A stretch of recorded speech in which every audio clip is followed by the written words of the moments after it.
¿Por qué Jesús eligió un burro? No fue casualidad, no fue un simple gesto simbólico, fue una señal profética, una declaración de guerra espiritual disfrazada de humildad. Muy pocos lo saben, pero ese detalle que la mayoría ignora es una de las claves más poderosas de toda la Biblia, porque cuando el Hijo de Dios decidió entrar en Jerusalén, no buscó un caballo, no pidió un trono, escogió lo más humilde, lo más sencillo, lo más despreciado, y lo hizo por ti. Ese día, el cielo tembló. Las profecías bíblicas comenzaron a cumplirse una por una. Lo que parecía una fiesta en las calles en realidad era el inicio de una cuenta regresiva divina.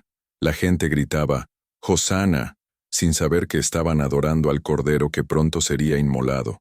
Jesús no venía por aplausos, venía a entregar su vida por amor, y cada paso de ese burro era un eco de eternidad, un llamado urgente al arrepentimiento, a la fe, a la salvación. Y si tú estás viendo este video ahora, no es por casualidad. Hay algo que el Espíritu Santo quiere revelarte, una verdad que puede cambiar para siempre tu forma de ver a Jesucristo, tu propósito y tu lugar en el reino de Dios.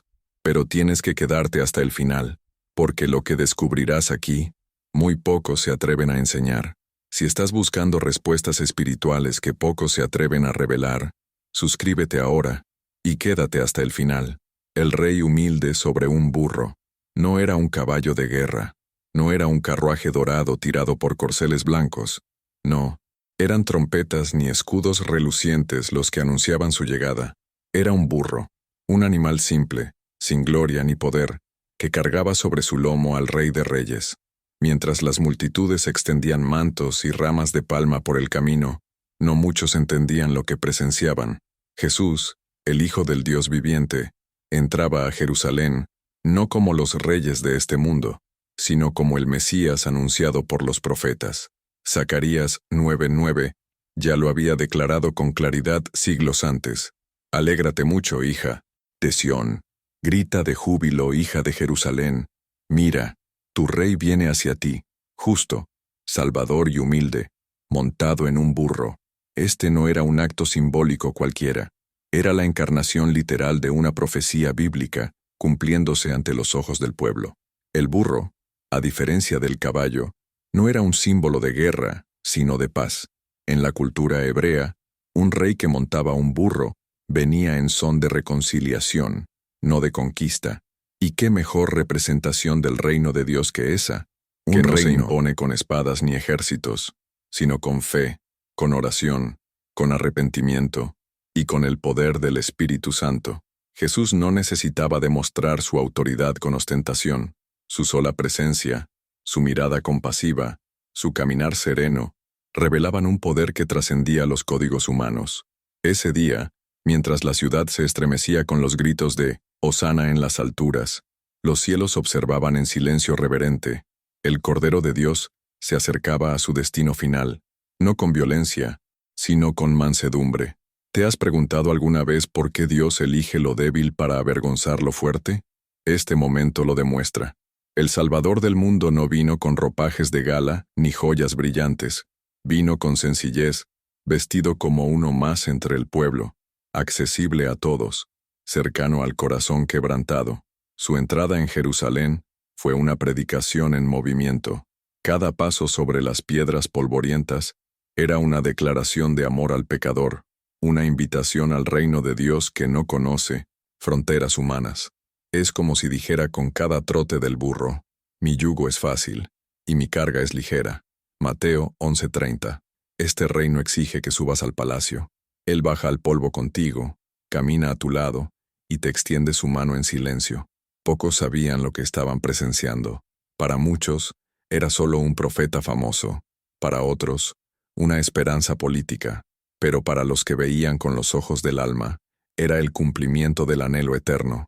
El Rey prometido que traería salvación, vida eterna y restauración verdadera.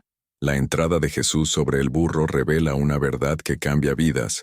El poder de Dios se perfecciona en la debilidad, y mientras el pueblo celebraba sin comprender del todo, el cielo celebraba con total conocimiento, porque ese humilde burro no solo llevaba a un hombre, llevaba al destino eterno de toda la humanidad. Y ahora te pregunto, ¿estás dispuesto a reconocer al Rey cuando llega en formas que no esperabas? ¿Y si la respuesta a tus oraciones no viene con truenos, ni fuego sino montada en un burro, envuelta en humildad? Muchos no lo reconocieron entonces, y muchos siguen sin reconocerlo hoy. Pero aquellos que tienen oídos para oír y ojos para ver, aún hoy escuchan el eco de aquella entrada triunfal resonando en sus corazones. Y si tú lo escuchas, prepárate, porque lo que viene a continuación puede cambiarlo todo. El inicio del fin o de la eternidad. Aquel día que parecía una fiesta más en Jerusalén, era, en realidad, el inicio de la mayor batalla espiritual de la historia. Las multitudes no sabían que estaban marcando el principio de un desenlace eterno. Jesús sabía exactamente lo que estaba haciendo. Cada paso que daba sobre aquel burro lo acercaba a la cruz, al sacrificio supremo. Pero no era un fin trágico lo que lo esperaba, sino el cumplimiento perfecto del plan divino que había sido anunciado desde Génesis. Desde el momento en que el pecado entró en el mundo, Dios preparó este instante, el momento en que el Cordero Perfecto se entregaría voluntariamente para que la humanidad pudiera recuperar la comunión con su Creador. Jesús no fue víctima de las circunstancias, no fue arrastrado por la violencia o la política. Él escogió entrar, escogió someterse, escogió amar hasta el extremo, y esa elección cambió todo. Aquel domingo marcó el inicio de la Semana Santa, pero espiritualmente fue mucho más. Fue el primer latido de la redención, el primer eco del rugido silencioso que estremecería los cielos. El tiempo se comprimió. Las profecías bíblicas comenzaron a alinearse como piezas de un rompecabezas eterno. Isaías, Zacarías, Daniel, todo estaba por cumplirse, como si los siglos esperaran con los ojos abiertos el momento exacto en que el Salvador se ofreciera como sacrificio vivo. Imagina la escena con los ojos del Espíritu, la ciudad alborotada, los niños gritando, «Hosana», los fariseos murmurando con inquietud, y Jesús, sereno, con el rostro iluminado por la certeza del propósito. Nada podía detenerlo, ni el temor, ni la traición inminente, ni la cruz. Y mientras sus discípulos todavía no entendían del todo, el cielo estaba en movimiento, ángeles en posición, la creación conteniendo el aliento, porque cuando Jesús entró en Jerusalén, no lo hizo solo como profeta, lo hizo como cordero, como sacrificio, como puerta abierta al reino de Dios. Él sabía que en pocos días su sangre sería derramada, pero también sabía que esa sangre abriría un camino nuevo hacia la vida eterna. ¿Y tú? ¿Estás discerniendo los tiempos espirituales que estás viviendo? Así como aquella multitud no percibió que presenciaban un evento cósmico, muchas veces nosotros también caminamos en medio de milagros y no lo notamos. La historia se repite, celebramos sin comprender, gritamos Hosana, sin saber que estamos a las puertas de algo divino, pero si tu corazón se conecta hoy con esta verdad, entenderás que hay momentos en los que lo eterno irrumpe en lo cotidiano, que hay instantes que parecen pequeños, pero que son parte del gran plan de Dios para tu vida. Aquel día no fue un desfile, fue una proclamación celestial. El Mesías ha llegado, y el tiempo del fin ha comenzado, pero también el tiempo de la salvación. Jesús dijo en Juan 12:23, «Ha llegado la hora para que el Hijo del Hombre sea glorificado».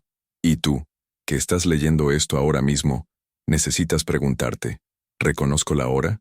¿Estoy listo para lo que Dios quiere hacer en mi vida? Porque así como aquel burro cargaba al Salvador hacia su destino, también hay señales que te están conduciendo hacia un llamado mayor. Pero eso no es todo. Lo que viene a continuación revelará un amor que no tiene lógica humana. Prepárate, porque este Rey no solo viene a cumplir una misión, viene a darlo todo, incluso por aquellos que están a punto de darle la espalda. Amor incondicional frente a la traición. No hay acto más desgarrador que amar sabiendo que serás traicionado. Y sin embargo, eso fue exactamente lo que Jesús hizo. En su entrada a Jerusalén, escuchó los vítores, las palmas, los cantos de alabanza, pero también escuchó el eco de lo que vendría. «Crucifícalo», gritarían esos mismos labios días después. ¿Te imaginas amar con todo el corazón a alguien que ya sabes que te va a abandonar, a herir, a negar? Jesús lo hizo, y no con resignación, sino con una ternura sobrenatural, con un amor que solo el poder de Dios puede generar. Su amor no dependía del aplauso, ni del reconocimiento, ni de la fidelidad humana. Él amó porque ese es su carácter eterno. Ese día, montado en un burro, Jesús no solo iba hacia el templo, iba hacia el Calvario. Cada sonrisa en la multitud era una sombra proyectada por la cruz que se acercaba. Cada palma agitada era una premonición del látigo. Pero él no se detuvo, no retrocedió, porque su amor no es condicional, no espera reciprocidad. Ama incluso cuando no es comprendido, ama incluso cuando es rechazado. Y ese tipo de amor no se encuentra en este mundo. Ese es el amor del reino de Dios, el amor que cubre multitudes de pecados, el amor que no se cansa de esperar nuestra conversión, como está escrito en Romanos 5:8. Pero Dios demuestra su amor por nosotros en esto, en que cuando todavía éramos pecadores, Cristo murió por nosotros. Este acto de amor incondicional no es solo una historia del pasado, es una invitación viva al presente. ¿Cuántas veces hemos alzado nuestras manos en adoración, solo para luego vivir como si Dios no existiera? ¿Cuántas veces hemos proclamado fe con los labios, pero negado con las decisiones? Y aún así, Él no nos abandona. El Espíritu Santo sigue llamando. La puerta sigue abierta. Jesús sigue montado en ese burro de humildad, entrando cada día en los corazones dispuestos a recibirlo. Él sabe quiénes lo traicionarán, pero también sabe que el verdadero amor tiene el poder de redimir incluso al más perdido. Es por eso que, aunque Pedro lo negó y Judas lo entregó, Jesús aún los amaba. Este amor desconcierta. Es un amor que no tiene lógica para el mundo, pero que transforma vidas. Es el amor que tocó a la adúltera en medio de su vergüenza, el amor que restauró al ladrón en la cruz en su último suspiro, el amor que aún hoy alcanza a quienes han tocado fondo. ¿Y tú? ¿Has sentido ese amor? ¿Te has dejado amar, incluso en tu peor momento? Porque Jesús no ama una versión perfecta de ti. Él ama tu alma tal como es, y quiere restaurarte desde adentro. Ese es el poder del arrepentimiento verdadero. No nacer del miedo, sino de una respuesta a ese amor inmerecido. Cuando lo entiendes, ya no puedes ser el mismo. Y lo más profundo de todo esto es que, aún sabiendo que sería traicionado, Jesús siguió adelante, porque no estaba buscando admiradores, sino discípulos, seguidores que aunque caigan se levanten, que aunque duden permanezcan, que aunque fallen sigan escuchando su voz. Este amor no se basa en la perfección, sino en la entrega. Y si estás leyendo esto ahora, es porque el amor de Cristo sigue cruzando los siglos para alcanzarte justo donde estás. Pero aún hay más. Lo que Jesús hace al llegar al templo es una declaración que sacude todo sistema religioso, y esa parte cambiará tu manera de ver la fe.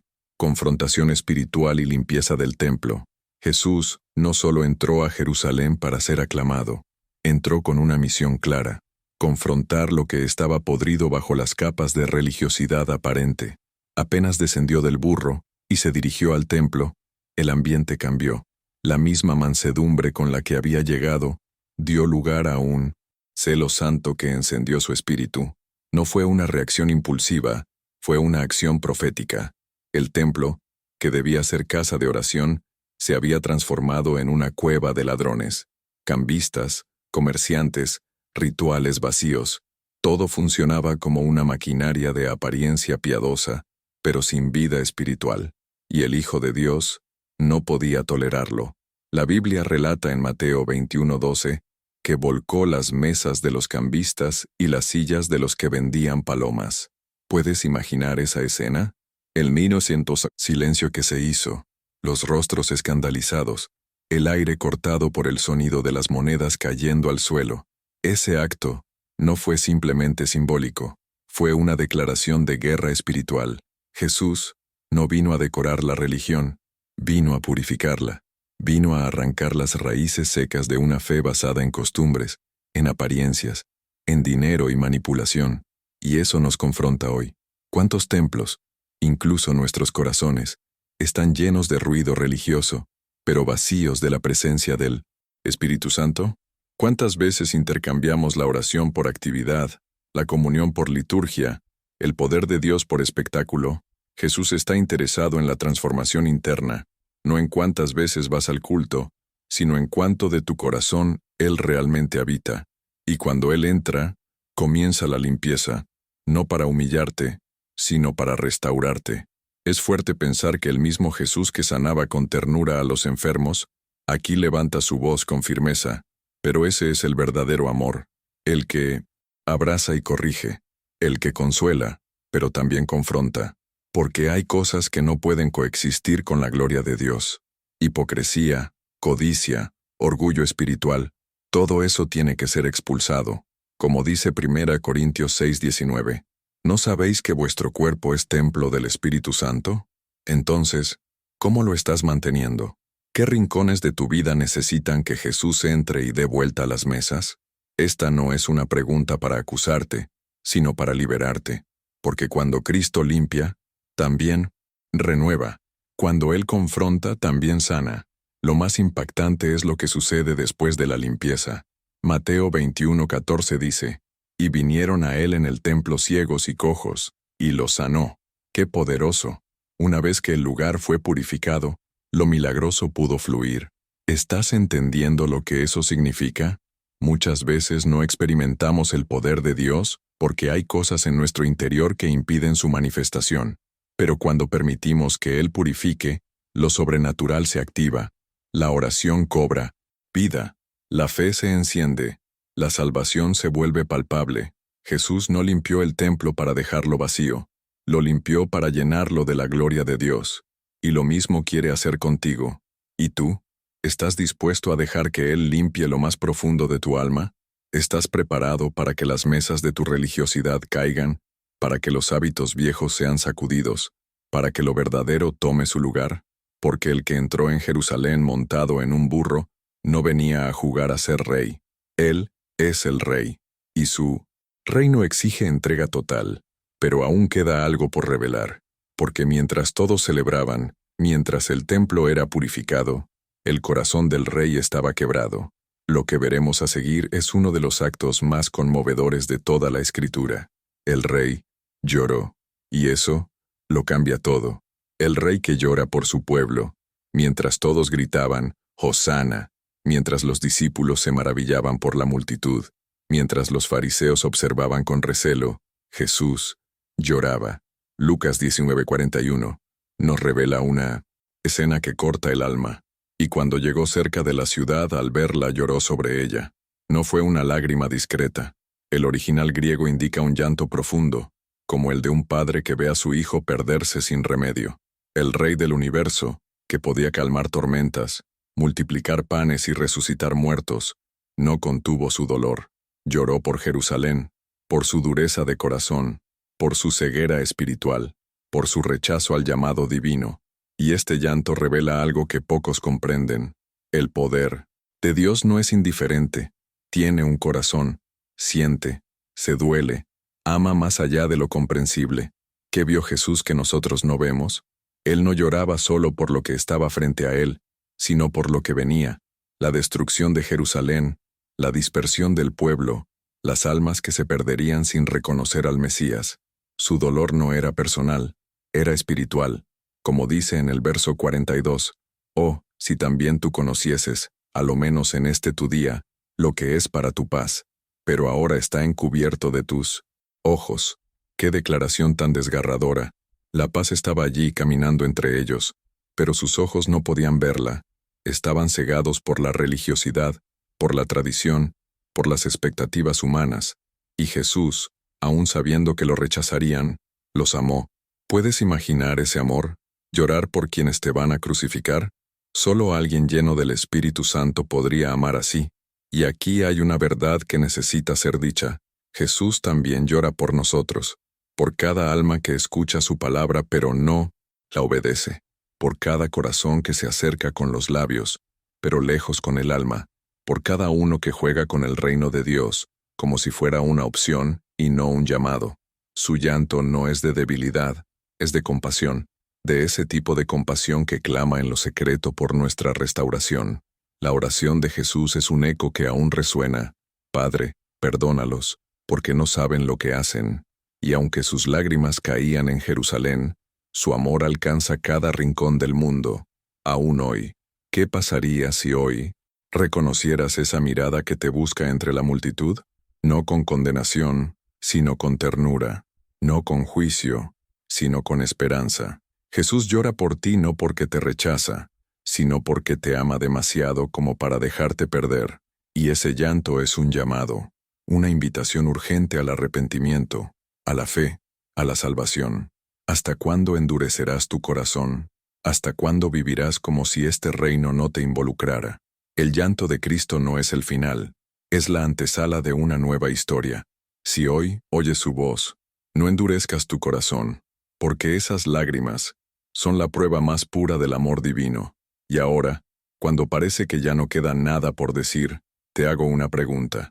¿Cuántas veces Jesús se ha acercado a tu vida y tú no lo has reconocido? ¿Cuántas veces has estado a un paso del milagro pero tus ojos estaban cerrados? Su entrada sobre el burro, su confrontación en el templo, su amor incondicional, todo culmina en ese llanto, un llanto que te llama por nombre, un llanto que clama por tu eternidad. Pero no te preocupes, porque lo que vas a descubrir a continuación en esta historia va a cambiar tu forma de ver la fe para siempre. ¿Alguna vez te has sentido como ese burro? Pequeño, sin gloria, invisible, y, sin embargo, elegido para llevar al Rey.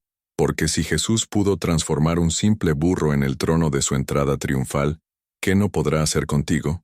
Este mensaje no es solo una historia del pasado, es una llave espiritual, una llamada urgente, porque cada detalle en la palabra de Dios esconde un tesoro eterno. Y hoy, lo has encontrado. ¿Cuál de estas revelaciones tocó más tu corazón? Escríbelo en los comentarios. Quiero leerte y orar por ti. Y si aún no te has suscrito, hazlo ahora. Activa la campanita, porque lo que viene después es aún más profundo, más revelador, más eterno. Y si este mensaje tocó tu corazón, no te pierdas lo que viene después, porque lo más revelador aún está por ser dicho. Nos vemos en el próximo video. Dios te bendiga. Y no olvides, el Rey sigue buscando corazones humildes para entrar.